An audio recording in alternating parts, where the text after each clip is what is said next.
We get going, okay?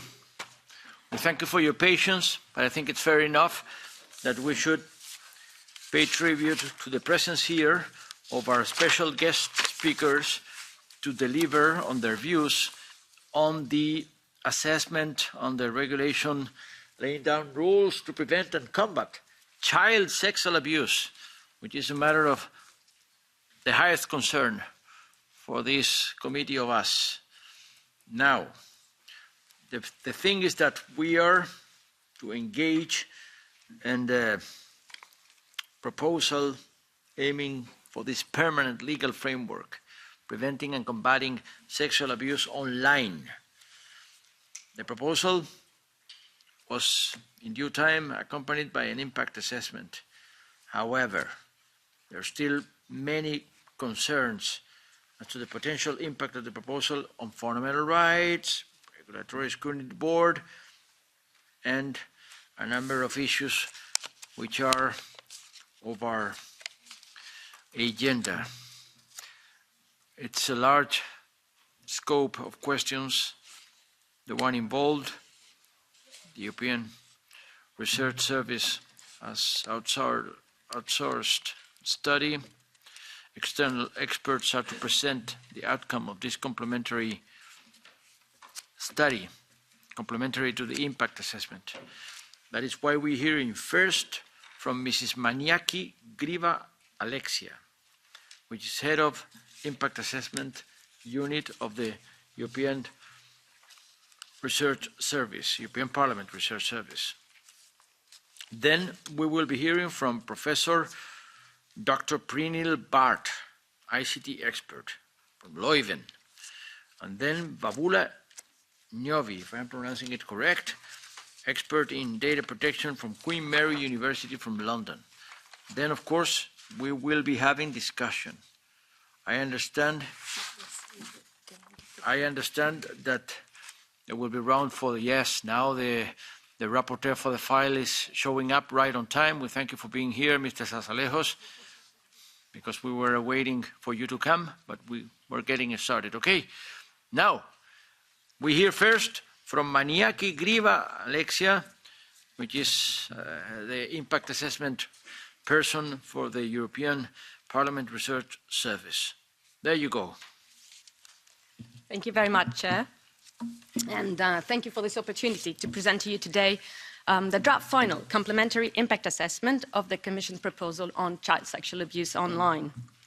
The EPRS, we are currently conducting the final editorial review of the study in view of its publication, which should happen very shortly. We have provided impact assessment work and expertise to the LIBE committee on several occasions in the past, including on the topic at hand in regard to the temporary derogation. As you already said, Chair, my unit commissioned the complementary impact assessment requested by the LIBE committee to external experts led by the consultancy ECORIS. ECORIS has a long track record of impact assessment work at EU level. The 12-persons multidisciplinary study team included experts in impact assessment methodology, economists, and renowned and experienced academics in the fields of fundamental rights, data protection, and ICT. In line with the Parliament's Impact Assessment Handbook, the scope of the requested analysis was determined by the LIBE Committee and covers legal, technological, and economic questions. The complementary impact assessment was prepared within a limited time frame of 4 months. This was a challenging task, considering the broad scope of the analysis, which you referred to already, Chair, and its complex dimensions. We are confident that this complementary impact assessment will help inform the committee's work and support it in its decision-making process. Today, 2 of the core experts of our study team will present to you the main findings. As you already said, Chair, Professor Bart Prenel is professor at the Catholic University of Leuven, specialized in cryptology, information security, and its applications, and he's also heading the Computer Security and Industrial Cryptography Group. And Dr. Njovi Vavula is senior lecturer at the Queen Mary University of London. She specialized in EU privacy, criminal, and immigration law. Other senior members of the study team are also present here in the room or connected remotely and will be available to answer questions on specific aspects of the analysis. If you allow, Chair, then Yeah, sure. I think we can pass the floor now to Professor Prunell. Thank you so much. Thank you. Now we move to Dr. Brennell Bard. 7 minutes you got to explain your case. Thank you, Chair. So thank you very much for the opportunity to present our research. Let me first summarize the research questions raised by the LIBE committee in order to assess the effectiveness and efficiency of the proposal. So first question was related to the comprehensiveness and soundness of the problem definition, then the impact of the proposal on internet and fundamental rights, the respect of the prohibition of general monitoring obligations, the necessity and proportionality of the obligations for providers to detect, report, and remove CSAM, an assessment of the cost-benefit analysis of the center. A few words on the methodology. So, as mentioned, the study was in a relatively short time frame of 4 months, and data was collected to a study of academic and applied publications, relevant case law, policy documentation. Also, a number of semi-structured interviews were held with both public and private sector experts, and we also received written input. The study was guided by the Commission's Better Regulation Guidelines, and particular tools were fundamental right test and cost-benefit analysis. It's important to point out that the study is not a full impact assessment, but rather a complementary impact assessment, focusing on specific elements. For some sections, the study predominantly relies on expert input rather than on evidence-based academic research, because for some areas there is just no academic research on the topic, and based on limited access to documentation underpinning the impact assessment performed by the Commission. Before I start, I also want to mention that it should be stressed that this study does not question the need for the protection of children against sexual abuse in any way.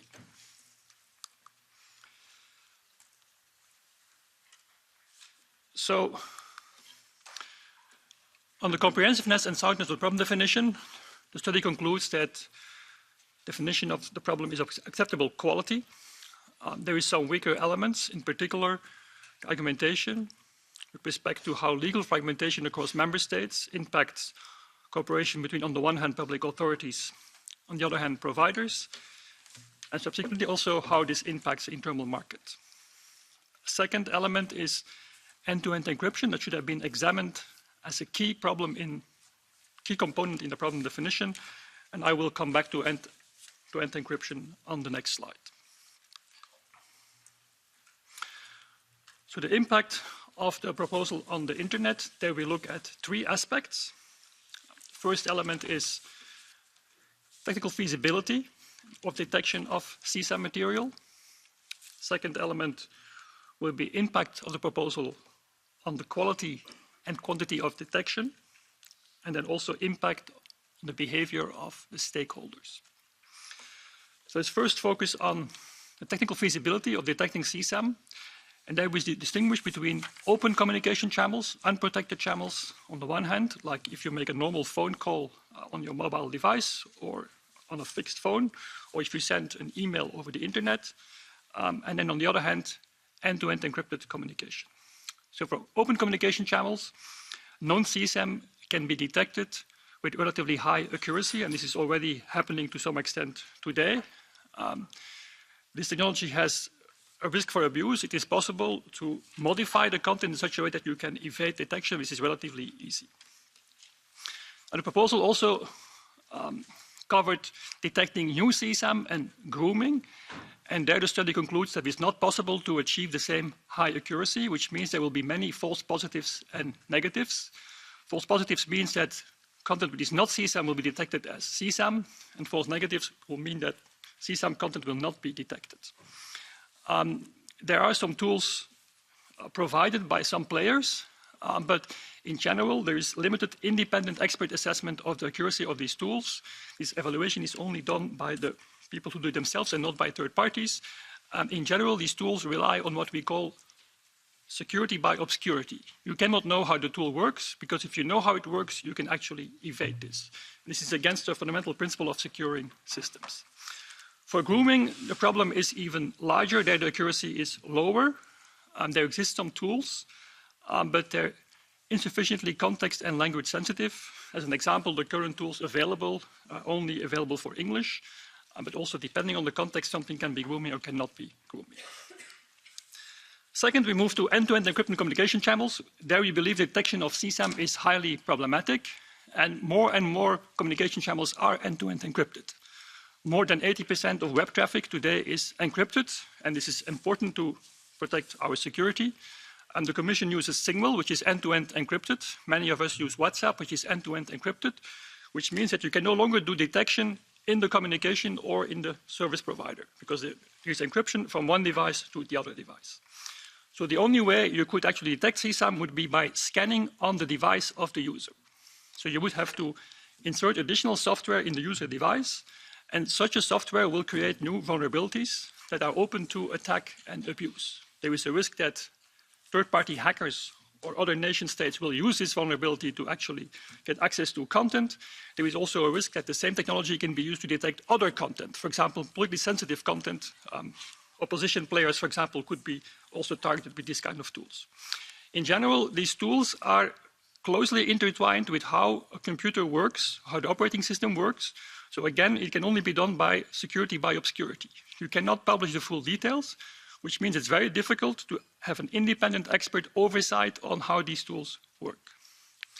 And also we believe that, and I read the study by the experts, I was one of the experts consulted on this, that technologies to detect CSAM in encrypted content is currently not mature and will not be mature enough for the next 2 to 5 years. This is a very challenging research problem and it's very hard to tackle. Let's move on to the impact on the quantity and quality of detection.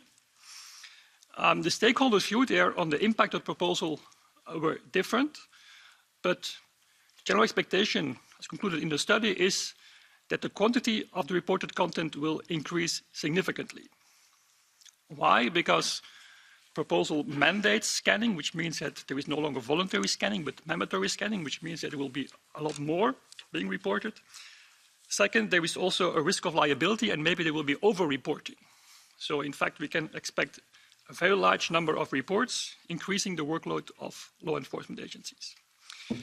In terms of quality of detection, we come back to the problem of false positives. So the best tools we were shown have a claimed accuracy of 0.1%, which means if you send 1 billion messages, there will be 1 million false positives per day. So again, this will create a very large workload for law enforcement. And finally, the third point is the impact on behavior of stakeholders. So providers will have a higher workload because they have to deal with this detection. On the one hand, they may innovate to improve this detection. On the other hand, of course, this proposal may also inhibit innovation because service providers may be reluctant to offer certain services, and in particular end-to-end encrypted services, secure group chat, these kind of things will be probably inhibited if CSAM content has to be detected. There is a positive effect on the protection of children, although it may also harm their freedom of expression, and there is a concern that it will also harm teenagers' online sexual development. For adult users, there will be a chilling effect, and there will be a concern, for example, to send pictures of your children to a doctor, because there have already been a case where people who did this actually were reported and had serious problems. So probably people will be very careful or reluctant to keep sending pictures of their children over online services. And finally, perpetrators, some of course will be detected, but a large part of them will probably move to other fora, other technologies where they cannot be detected, for example, the dark web. I now hand over to my colleague, Dr. Varula. Thank you very much, Professor. You got 7 minutes. I hope so. Oh, okay, yes. So, how can I turn? All right. Yes, thank you very much. With regard to the impact of the CSA proposal on the fundamental rights protection, the assessment has taken place in accordance with the requirements under Article 52 of the Charter of Fundamental Rights.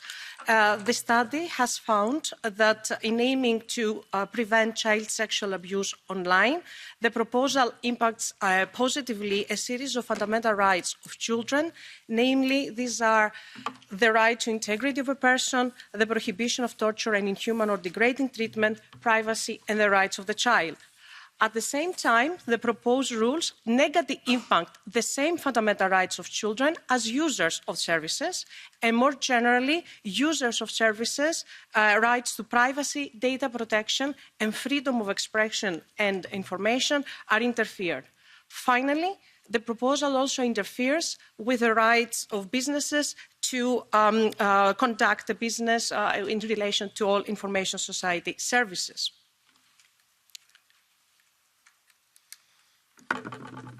The aforementioned interferences should be considered as particularly serious for a series of factors. First of all, they involve both private communications as well as communications in the public or semi-public sphere. They involve not only location and traffic data, but also, more importantly, content data. And thirdly, because depending on how targeted or not the detection orders can be, they also may affect a potentially large number of users online. In order to assess the necessity and proportionality of the proposed rules, the study has relied on different principles and two sets of case law by the Court of Justice of the EU. One relating to the prohibition of generalized data retention, whereby the Court of Justice has held that data retention of traffic and location data can only be justified for fighting serious crime if the surveillance is targeted enough and not indiscriminate and generalized, which is only possible for reasons of national security and not for fighting serious crime. And secondly, the second set of case law refers to the prohibition of general monitoring obligations, whereby the Court of Justice has repeatedly held in a number of cases that monitoring can only be justified if it is sufficiently targeted.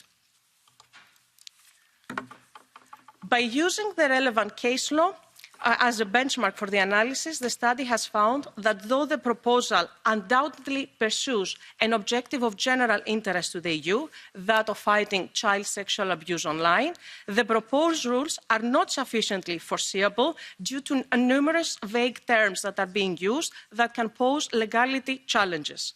With regard to obligations on scanning the content of internet and personal communications by interpersonal communications providers, which includes all cases of grooming, but also new CSAM and potentially also known CSAM 2, the study concludes that the proposed rules compromise the essence of the fundamental right to privacy in the form of confidentiality of communications. Furthermore, with regard to the scanning of content on users' personal devices in end-to-end encrypted communications, this violates the essence of the right to protection of personal data in the form of data security. The study further expressed concerns about the necessity of the proposed rules based on their potential ineffectiveness of the measures, mainly due to the current state of play of the technologies, as discussed by Professor, and due to also the potentially very large workload on law enforcement authorities, which may hinder the ability to assess and act upon detected CSAM. As for the proportionality of the proposed measures, the detection orders cannot be made specific enough in practice with regard to the users targeted, and this involves all three types of materials, and also the detection orders cannot be made specific enough with regard to the content targeted, and that involves new CSAM and grooming. Also, the detection orders would therefore amount to indiscriminate surveillance because they would be insufficiently targeted, and in line with the case law of the Court of Justice, the obligations that the CSAM proposal lays down on providers to detect, report and remove CSAM cannot be considered proportionate to the objective pursued. This is notwithstanding the procedural safeguards that the proposal contains, which may be proved insufficient in practice. On the assessment of the cost-benefit analysis regarding the creation of an EU centre to prevent and counter CSAM, the Commission included 3 options in the impact assessment for further analysis: an independent EU body and decentralised agency, therefore an EU centre with some functions in Europol and some other functions in an independent organisation under Member State law, and an EU centre within the Fundamental Rights Agency. The impact assessment preferred the independent EU body as a selected option, but based on our assessment, option C, that is the EU centre within Europol with some functions in an independent organisation at a national level, could score best in the cost-benefit analysis. All options yield more or less similar benefits. However, an EU centre within Europol is expected to require the least time for implementation, and therefore the benefits of the EU centre could be realised faster compared to the other options. However, it should also be noted that the difference in the cost and benefits between the 3 options are considered small, and certain important factors that may be important for the preferred option, such as the protection of fundamental rights, the independence and the signalling function of the centre, cannot be quantified in monetary terms and therefore do not feature in the cost-benefit analysis. Overall, the study has concluded that while the proposal would assist in protecting and fighting child sexual abuse online, the effectiveness is unlikely given a series of factors such as the immaturity of the current state of play of the technology. Detecting CSAM in end-to-end encrypted communications raises significant fundamental rights challenges with regard to privacy and can create significant vulnerabilities for users. And the detection order for providers to detect, remove, and report CSAM are disproportionate to the objective and may be considered as violating the essence of the right to privacy. Given the lack of effectiveness, it is difficult to assess efficiency. However, increased independence through EU Centre in detection of CSAM would benefit efficiency. Thank you very much for your attention. We look forward to the discussion, and I'll hand over back to the chair of the meeting. Thank you for your points on this most sensitive issue, certainly challenging. After having heard 3 guest speakers, we have in the podium, for good reason, our European Commission representative, Monsieur Valéry Onidi. You've got the floor now to make your point. Next 5 minutes. Thank you, Chair. I will be brief because I think the main subject of your interest is, of course, to discuss the study with the authors. First, a word of congratulations, I think, for the authors to achieve this piece of work in 4 months. I mean, it took us more than 2 years to achieve our impact assessment. It is indeed like a very difficult subject, and I think it is a good thing, and I'm very thankful to the Parliament to have required an additional piece of work in order to confront a number of arguments.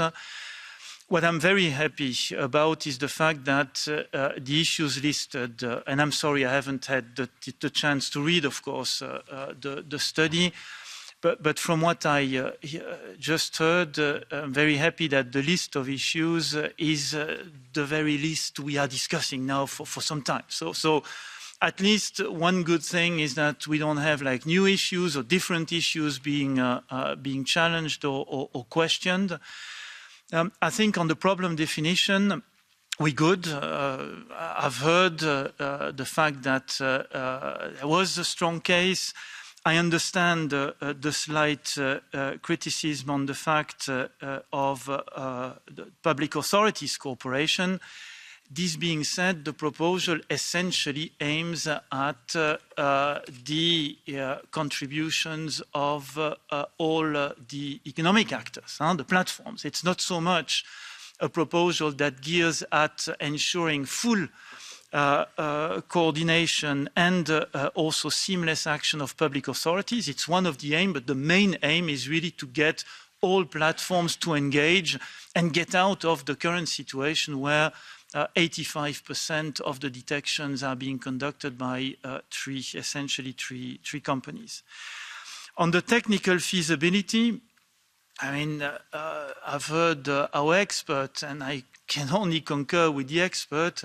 It is clear that technology, today's technology and probably tomorrow's technology, for unknown content will never have the same rate of success as for known content. I mean, let us remind that the technology for known content is 10 years old now, so it's very well proven technology, etc.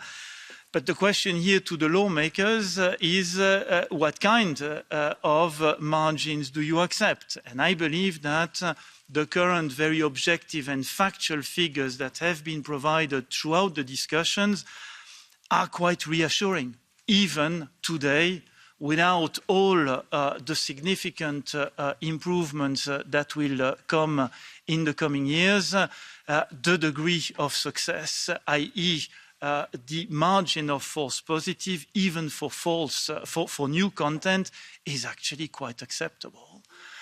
We even see that in an area like grooming, we see a very strong increase of identification by the companies themselves of grooming content. This has doubled from 2021 to 2022, where we had like 67,000 reports, verified reports. So it means that the technology is there and has potential. On the end-to-end encryption, again, the proposal doesn't mandate any prescribed solution on this. It is just important that a proposal will sustain the developments over time, remains technologically neutral, and indeed, if there is any risk that this would lead to diminishing the level of protection of private communication, fully with you to reinforce a number of provisions in the proposal in order to ensure that the coordinated work of the different actors in the chain who will ultimately vet the type of technology that would be active in an end-to-end encryption environment would actually not impede on the quality and the significant continuous improvement of private protection, of private communication. On the fundamental rights aspects, I think what I've heard is very close to the opinion provided by the EDPS and EDPB. It's the same aspects. So I'm not going to come up with all. We've provided you in writing with all our arguments, our legal also interpretation. But I think more importantly, again, the essential aspects of the proposal, and this is probably an area where the text needs to be improved, making and clarifying the fact that the so-called detection order is a very, very exceptional thing that comes at the very, very end of a very, very long road of different iterations between a service provider, a coordinating body, which is an authority, a national authority, the EU Centre, which has a key role in looking at the conditions under which and also the celerity of the risk assessment being performed. And finally, for detection order, when it is formally decided, the active involvement of a judge, since it necessitates a judiciary decision at the very end. So this long way is, I think, and merits the fact to be probably better described, in order here as well to reinforce the element of targeted and also essentially proportionate response to the very, very necessary when children are at risk.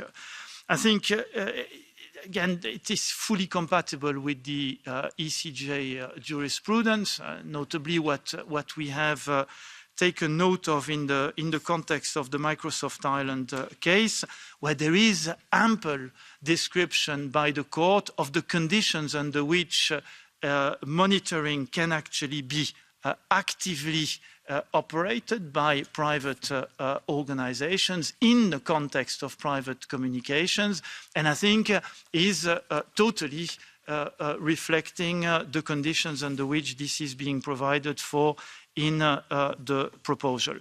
On the EU Centre, again, I think very important also further comfort on the very nature and the very value added of this centre. I think probably what I've heard diminishes a little bit the active role of the centre in terms of providing an active Chinese wall actually between companies and law enforcement authorities. We believe this is an important safeguard. The centre is the one that actually validates what type of content actually is child sexual abuse content as such. So there is an important new element compared to the current environment where we have like a formal EU body within EU legislation which is actually providing this additional layer of comfort in order there as well to target only the material that is child sexual abuse material as such on the basis of clear definition, and then the accompanying role also of the centre in providing the different operators with the guidance and even the tools in order to conduct their obligations. So I think all in all, a very welcome additional material in our discussion, which will, if you allow, trigger also some comments from us in writing, because we'll probably have in the coming weeks some time to go a bit more in depth in this study, and we will of course be very happy to share with you more precise reactions than the initial words that I've shared right now. Thank you. Thank you. The round of views that we have just shared shows that this is a most worrisome situation, because certainly the aim is of our interest, cracking down on child sexual abuse online, by all means, at disposal, but striking the balance, as we have seen in these studies, which are complementary to the impact assessment, is not going to be an easy task. So we're going to now proceed to the round of political groups. I suggest 1.5 minutes each, so that we may have time, considering that we have 4 speakers in a row and they would be given the chance to respond or to react. So try to be as sharp as possible. I will allow myself to raise the question as to the technical possibility, because it would be fundamental for making it legal, technical possibility of age identification, so that it is a premise of the whole system that we identify the age of that one being given access to certain contents online, both for the protection of the children and, of course, for protecting, making sure that no adult may disguise him or herself as underage for the sake of grooming or soliciting sexual services online. That would be my question. Let's proceed to Javier Sarsalejos for the EPP. Thank you. Thank you very much, and thank you to the authors of this report, which I think is a major contribution to our debate. Let me tell you that I am a bit disappointed with your report, not because of the description that you make of the difficulties and the tough issues that we have to face, but I mean, for the lack of opening some horizons in order to deal with these issues. We, as legislators, cannot say, well, it's very difficult, it's very sensitive, there is almost nothing we can do apart from building on the known system. This is a plague. We all know that the impact of CSAM and child predators on the web is of an enormous importance, and I think that we have to react as legislators. The main step of this regulation, obviously, is to go from a system of voluntary detection to a mandatory detection. That is the main issue, and in my opinion, that makes also the European Union a leader in tackling this issue. But at the same time, I think that the principle of neutrality that we have described, the risk assessment that has to be done of the services offered, and the authorities involved, all in all, make it quite, acceptable, the measures that can be taken, taking into account that, and that is something that I, as a rapporteur, would like to stress, the idea that while there is a mandatory system, most of the measures that should be taken should be following the risk assessment and with no need to be imposed by an authority. And I think that is the ideal way to work with that.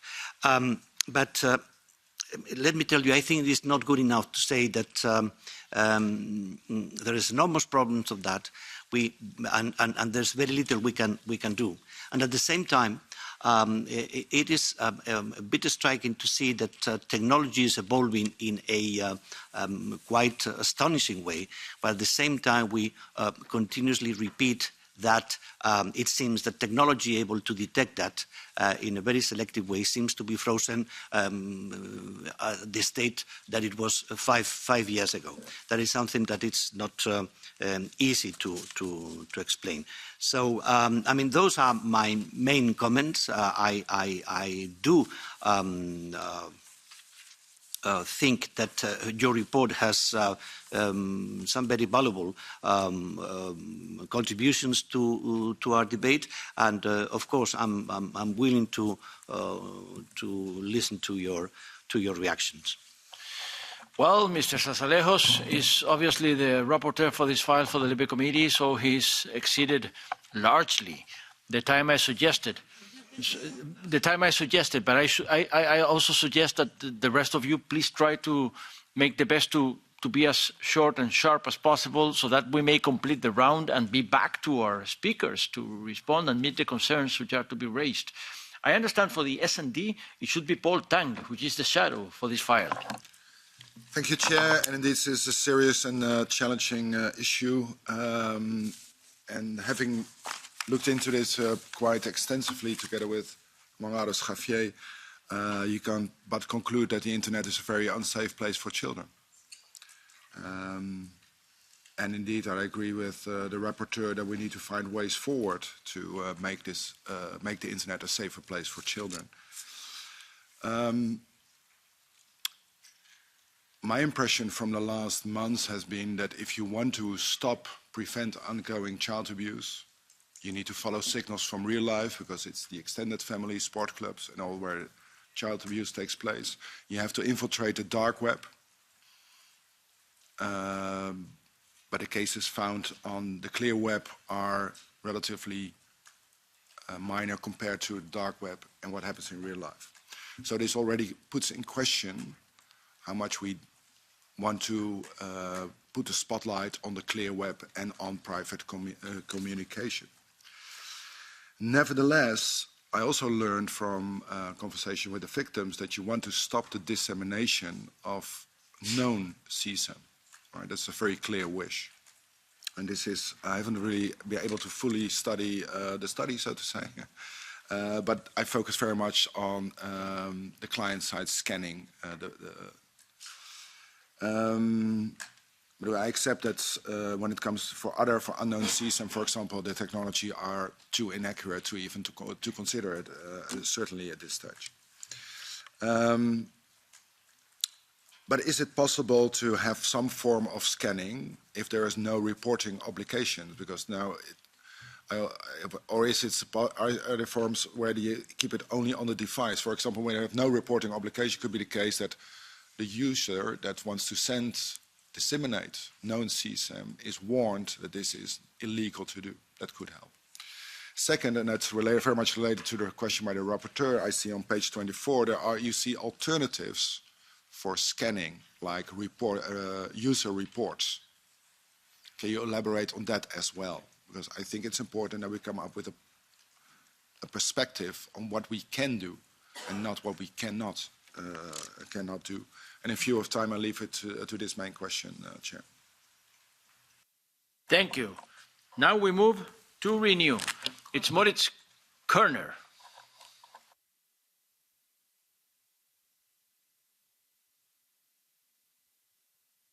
The mic apparently not working now.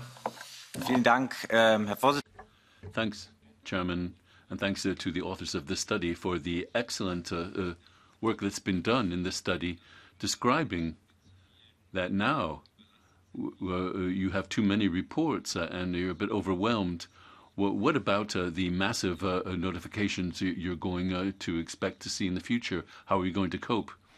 And then you also referred to the end-to-end encryption. Maybe you could elaborate on that a bit. And also, when it comes to the age-targeted and the network blocking mechanisms, how are they going to operate in a way that is in line with fundamental rights?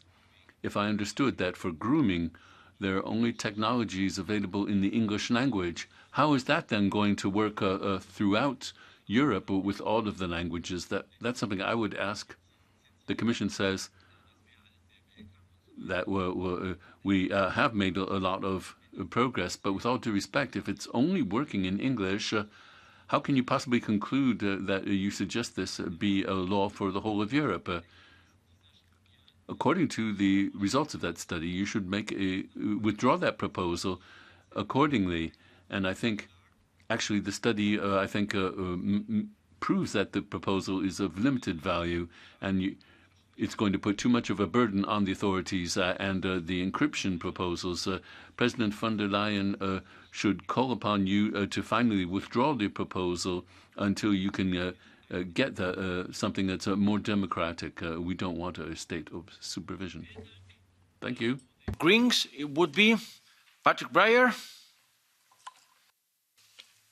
Thank you, Chair. Well, first of all, I agree that the Commission shouldn't be given the word to comment on a study that they haven't even read. I would like to thank the experts for their legal analysis, which is excellent, and for making it crystal clear on pages 57 and 58 of your study that the searching of private communications for potential child sexual exploitation material, known or unknown, is legally feasible only if the search provisions are targeted and limited to persons who are presumably involved in such criminal activity. You give the example that this could be, targeted to persons who were involved in the exchange of this material in the past. And I think we shadows very much understand that if we give in to the impulse and best intentions to do everything possible, but then fail to respect the legal limits imposed by the fundamental rights, as the Commission's proposal does, then the detection provisions will be struck down by the Court of Justice altogether, will be left with nothing, and fail to achieve anything to better protect children and victims. And this disaster must be avoided at all costs, and I think we agree on that. So I have two additional questions in addition to your study that are relevant to our negotiations. First of all, do your findings on the requirement to target the automated analysis of private communications, does that requirement apply to both content analysis but also to metadata analysis, if metadata is analyzed to search for child sexual exploitation? And secondly, some propose to introduce both mandatory detection orders, but additionally allow providers to search private communications of their own initiative in the absence of such mandatory orders. And you've heard the rapporteur's comments on this. So do your findings on the requirement to target searches apply also if a legal basis for voluntary scanning was created and added to this proposal? Would this also need to be targeted? Thank you. Okay, thank you. Now, for ID, je vois qu'elle est rentrée dans la salle. Madame Mrs. Chagnon is in the room. Do you want the floor? No. ECR, Charlie Weimers. Thank you, Chair. I would like to start by congratulating Professor Prenil and Dr. Vavula and their colleagues for a most interesting impact assessment. And I'm not going to lie, it's not often an impact assessment this critical of a Commission proposal is presented to a committee in this Parliament. Now, referrals from scans sent to Irish police in 2020 and Swiss federal police data from 2021 employing a similar system as the one suggested by the Commission showed approximately 80% of flagged content was not child sexual abuse materials, CSAM. In Ireland, fewer than 10% were actionable reports that led to prosecutions and convictions. In Switzerland, less than 20% led to further action. Dutch police say they will not be able to handle the expected number of reports under the new law. And on page 12 in your assessment, it is stated that, and I quote, an increase in reporting will make effective investigation of CSAM more difficult, end quote. It outlines two main concerns with regard to the effectiveness of the proposal in achieving its goal, protecting children. One, the technology is not accurate enough to make effective determinations. Two, the evidence collected is too limited to be used as evidence for prosecutions of suspects. The effectiveness in protecting children seems rather limited, while unfortunately the damage to civil liberties seems unlimited. Or to use the words of the experts in this impact assessment, indiscriminate surveillance. Which lead me to the following questions. Do we know how many people have been prosecuted under the voluntary scan regime? Will this mandatory scan proposal in reality make it harder instead of easier to effectively investigate CSAM? And three, Commissioner Ylva Johansson has claimed several times that court orders will precede any scanning for CSAM. Did you, as experts, find any such safeguard in the Commission proposals? Thank you. Okay, and now for the left, is there anyone willing to make the case? If it's not, any other contribution shortly before turning back to our panelists? I see. Then please make it real short, 1 minute each. No more than that, because we should make it in time, because we have a vote later on the day, so we should be particularly mindful of the timing of every slot. Yes, we've first hear from Mr. Simon. Ja, ich frage auch auf Deutsch. I'll take this in German. In this study, looking at the legal aspects, and it won't be very effective and it's also from the court doesn't seem to hold water and therefore cannot be of great interest. The reason, as the Commission representative mentioned, is that the recognition rule comes at the end, and with the analog world, you let the judge decide at the end of it. But when it comes to confidentiality, first of all, there's a suspicion of an illegal act, and then the court, and then the letter is read, not by the post office, but by the judge. But a technical question, is it technically possible to use metadata and to filter initially whether or not there is suspicion and then get the judge's decision and then read the content? And the follow-up question, is it technically possible to organize things in such a way that somebody in a case of suspicion can give encrypted data, but only after a court order and not just dependent upon a general suspicion? Thank you. 1 minute. Ich versuche es kurz zu machen, weil die Frage... I'll try to be brief because the question is, can we not have more targeted information? Could the speaker speak more directly to the microphone, please? It's very hard to hear her. It's going to be very, very difficult. Thank you. As in real life, where you have helplines, we should have easy for parents, for teachers, and for young people themselves, if they get the impression that something is not above board, to seek contact, to then ask somebody to follow their case.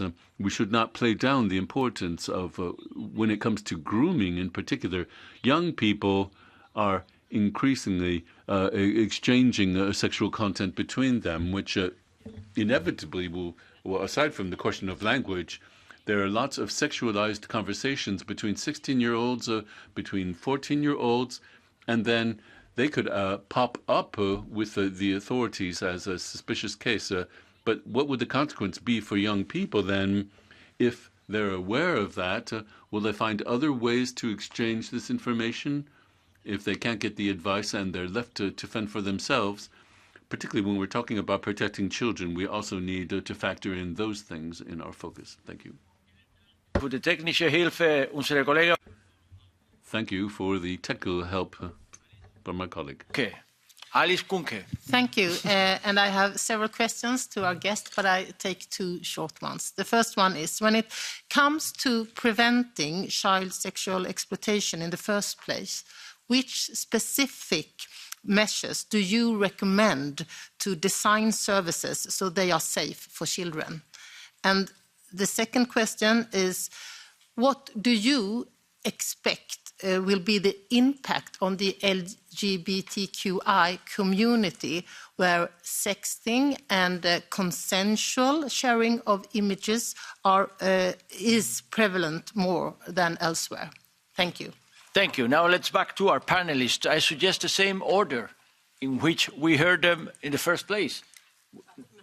Would you like to make some comment, additional comment on the European Parliament Research Service? No, I think, Chair, the speakers are much equipped to answer. Then Director to Professor Herbel. Thank you very much. There were many and complex questions, and I think the answer is there is no simple answers to all of this. I mean, technology is evolving, and yes, we get better at this. But remember, in 2012, we were promised self-driving cars by 2020. Do we have one today? No, we're probably at a much lower level, and we see the problems are bigger and bigger. And this is actually an easier problem in some sense, because in that context, there is no defense technology that's also developing. So, of course, our defenses change, our networks become more secure, and this is needed, which actually makes it, of course, also harder. So it's not only enough to improve technologies, it's also we make systems more secure, luckily so. And that also will make some of these detection harder. So it's not that there is a silver bullet or some magic dust and we as scientists refuse to invent it. We point out to you that this is a very hard problem, especially new content and grooming.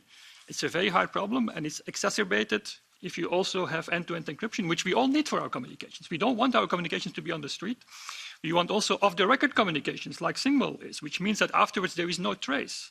So this means, to answer to the question, what if a judge gets encrypted content and then later wants to decrypt? Well, if you have an off-the-record conversation like Signal offers to us, there is afterwards no trace or no evidence that can link the communication to the person and to what was being said. And this is something we actually desire from our systems. And I was in an interesting debate with someone in the Commission who insisted that they needed this technology to have off-the-record conversations for their business. But we all need this for our business. And so these things, of course, make things more complex as systems become more secure.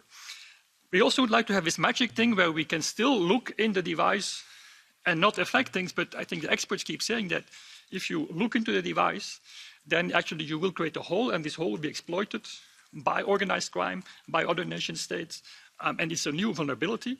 We also know we have to update our phones several times per week for vulnerability problems, and so we're going to add a new weakness, and the experts, it's not only myself, we all say this is very challenging. That doesn't mean we don't say you can do nothing. Known content, there is technologies. They can be improved. We can collaborate on this. So there is probably at member state level, at EU level, there can be more collaboration with respect to this. But with the limitation of that you can't deal with end-to-end encrypted channels. So, but for unencrypted channels, for open communication, you can detect this. There was the question, can we then have a warning installed? This is possible, of course. Again, this requires a system where you have extra software that actually has to be updated all the time. So again, this brings security risks. It can be done, okay? But it will be voluntary. I mean, the real perpetrators will, of course, not install this warning, or they will ignore this warning. So I don't think that just, I mean, maybe it can be decided that this helps, but it's not going to solve the problem, and it also requires extra software that works across the device and has actually implications. It's not as, the risk for abuse is much less, but of course the implications of it will also be much less. Maybe also to warn you for the risk of extrapolation, yes, there is now some service providers that actually provide you with this service, but if you do it at a large scale, you will have a problem of security by obscurity. You know what happened with Apple. Apple made a proposal 2 years ago. The details were found out by researchers looking at the code, and it was broken within a few days. And we still don't know how to solve this, so if you're going to roll something out on the user device rather than in the service provider, it will be reverse engineered in a couple of weeks and broken in a couple of days. And so the state of the art is that this is not secure, and it's not that we promise you in 5 years we'll have this solution. No, we think it's a very hard problem, and security by obscurity has been known to be problematic. You know that iPhones always get rooted eventually. You can, if you want to root your device, you can do this, and Apple tries to do everything to fight this, but in the end, it always happens. So there is no magic dust or like an improvement towards this is going to happen, and if you add this tool there, you will actually reduce security. The final question I want to answer is on age verification. Of course, age verification to some extent is possible, but maybe I should tell you the story of a friend of mine. His 6-year-old changed the password of his wife's mobile phone, and his wife didn't have access to the phone anymore. So how are you going to, the 6-year-olds are smarter than the adults in handling these things. So you would have to use biometrics to detect, have the camera look at the user, look at these kind of things. You may also know the story of the iPhone used Face ID, and the boy was actually identified as his mother. So these technologies have failures, and they also, of course, especially if it's uncentralized, they're highly privacy invasive. Final point I want to make is on the metadata. I think metadata is very important. This is also why we see this debate on data retention. Law enforcement wants this metadata. It's definitely possible to detect things based on metadata, and it's less intrusive than by looking at content. Although if you know all metadata about somebody, you know everything about somebody as well. So large-scale detection of metadata is also intrusive. You can use metadata to target your investigations, and this is, I think, something experts have been saying as well. If you want to identify perpetrators of crimes against children, you can, of course, use metadata to some extent to identify the ring and to identify the network, and only then go in with other legal orders and try to get access to the content. Thank you. Thank you, Dr. Purnell. Now we see here from Dr. Vavula. Thank you very much. First of all, I think there needs to be one big clarification about this study. This is a complementary impact assessment. It is not a study that is meant to provide guidelines for the negotiations on the proposal. It is there to do an assessment on the impact on fundamental rights, on the internet, and therefore the study has, very much on purpose, has not provided many guidelines with regard to how the legislative procedure will proceed. And therefore, apologies if that's a bit disappointing for the legislative process, but also the fact that there are specific aspects of the proposal which violate the essence of fundamental rights means that there is no proportionality assessment. There is no balancing to be done in the first place because the essence of a right is being violated, and this is an inalienable core of a fundamental right. And therefore, what safeguards can be introduced if the essence of a right is violated. So I think this is a very important thing to be clarified. But to give a couple of further clarifications on your questions, I think that for instance, with regard to the issue that was mentioned about the distinction between metadata and content data, I think that the Court of Justice in La Quadrature du Net has provided a specific explanation, specifically mentioned child sexual abuse as potentially a field which can be distinguished from other serious crimes and from national security matters, whereby some metadata on IP addresses could be, data on IP addresses could be indiscriminately collected and processed. And therefore, that could be used as a leeway to provide further requirements about the processing of that particular group of the category of data, but not on the content of interpersonal communications. That's a big difference between the two, and we shouldn't go against the jurisprudence of the Court of Justice. On the question about voluntary scanning and whether some aspects of the proposal should be left out for voluntary, to be done voluntarily, I think that could be quite detrimental because it can create very significant variations on how the providers are going to be processing that material. It will not have any safeguards under the law, even those which may be a bit problematic will be outside of the scope of that voluntary scanning, and therefore it will be very, very difficult to have any protection of fundamental rights with voluntary procedures. So from that perspective, I think that whatever the proposal, the legislation is going to target should be mandatory and without voluntary procedures to be left. Also, on the question about effectiveness, this is very much at the heart of the assessment. It is an assessment on the necessity of the proposal, not on the stricto sensu proportionality. And precisely because of the false positives, as has been said, the work for law enforcement officials is going to be, and for the center to manage, is going to be potentially unworkable with, and therefore this will mean that cases of CSAM will be very much undetected, or it will be very much delay in being assessed and acted upon, and cases, because of the false false matches, will mean that cases will also not be detected at all. So from that perspective, the effectiveness of the measures is going to be quite problematic. Also, the existence of a judicial authority giving a court order. This is fundamental, and it is included in Article 8 in regard to all material. But first of all, it is not just a judicial authority. It can also be an independent administrative authority, which in some cases may not be sufficient, depending on how a rule of law is in a certain member states. And in any case, it will also be a matter of what is the content of the detection order. The fact that it's being issued by a court or by authorized by a court or an independent authority is one thing, but what the detection order will actually say, it's very much at the heart of this assessment. On whether it is first feasible to do the metadata monitoring and then targeted on the content, I think that's quite promising, precisely in light of La Quadrature du Net and others, as a case which gave some kind of leeway with regard to child sexual abuse online. And finally, and I hope I have covered at least the majority of the questions, on the LGBT community, I agree with you that there is going to be potentially more impact on particularly marginalized and vulnerable groups of individuals. And I agree with you that this is perhaps something to be added in our assessment as a potential group who may be having additional issues by being flagged more than other individuals. Thank you very much.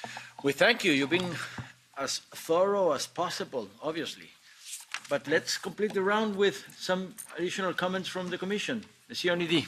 Thank you. Just a few. I might not have read the study. I haven't been given the study, but at least I'm listening. And in listening, I think I have, the discretion also to look at different solutions when arguments are right arguments. And again, I find it totally unfair to associate this proposal as a mandatory regime for detection of all private communication. This is not fair. This is not the proposal that you have in front of you. We've explained several times in a mandatory regime how you actually get at the end, as a measure of last resort, to a formal detection order being adopted, again under judicial control.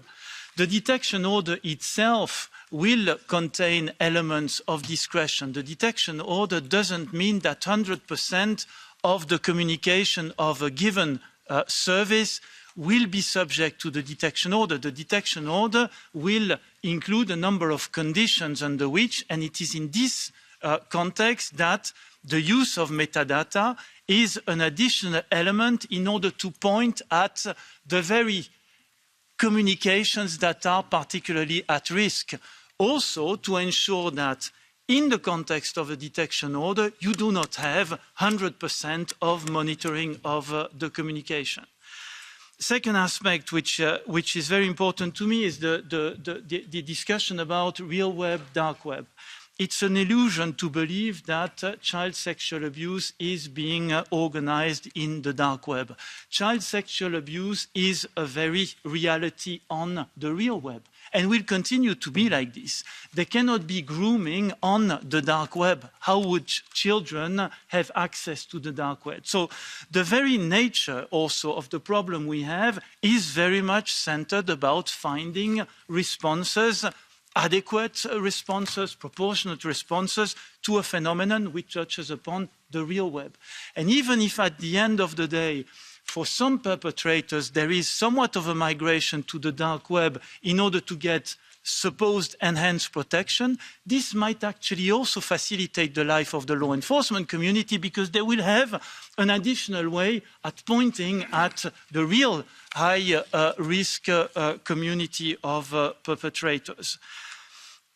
The law enforcement, the argument law enforcement doesn't have today the capacity to actually pursue all the notifications, all the cases that have been put forward to them. No, I've heard Europol, I've heard all the law enforcement community saying we have the capabilities to actually run the investigations when we have qualified, verified cases of child sexual abuse. And here again, this proposal is a massive improvement compared to the current situation where the quality of the notified material is of very different nature.